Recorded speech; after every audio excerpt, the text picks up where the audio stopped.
Hi guys, I'm Jasper. I'm one of the Damien Hirst specialists here at My Art Broker, and today we're going to be having a deep dive into the H9 release. So Damien Hirst in February of 2021, during the COVID pandemic years, partnered with Heni and did a release of 8 aluminium giclée prints, which he allowed the public to have access to in a limited time release over 1 week. This release was really exciting as it allowed collectors, both new and old, to gain access to blue chip printer multiples at a really accessible price. And this release has subsequently proved to do very well in the market and has been trading very positively since its release. The 8 works in the series were completed on aluminium giclée panels and depict cherry blossom trees that were initially inspired by Hirst and his childhood home in Devon.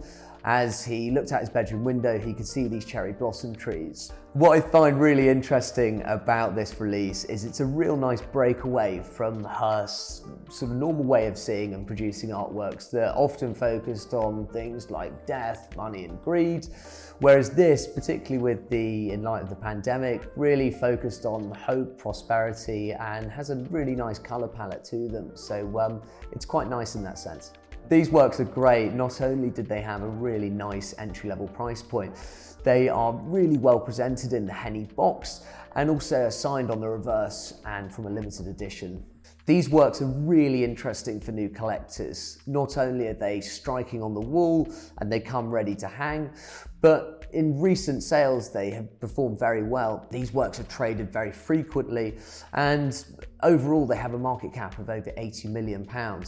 So if you were lucky enough to be one of the first owners of these pieces, it's definitely something that you would have benefited from. On initial release, these works were on average about $3,500 to acquire any one of these pieces. Now, in light of recent auctions and demand, we're seeing these prices trade well above and consistently over £10,000. Certain works in the series, such as Politeness, which generally is considered the nicest piece, can trade anywhere closer to £20,000 and is probably the most in-demand work from this series. These works were inspired by the 8 virtues and were named after them as well. So included in this collection is honesty, courage, loyalty, politeness, mercy, justice, honour and control. If you're interested in purchasing any of these works from this series, then we do have immediate access to a few. If you're looking for a work we don't have, then no worries. We can tap into our huge collector base and see if we can source this for you. And if you do have any more questions or you are interested in buying or selling one, please do be in touch and I'd love to help you.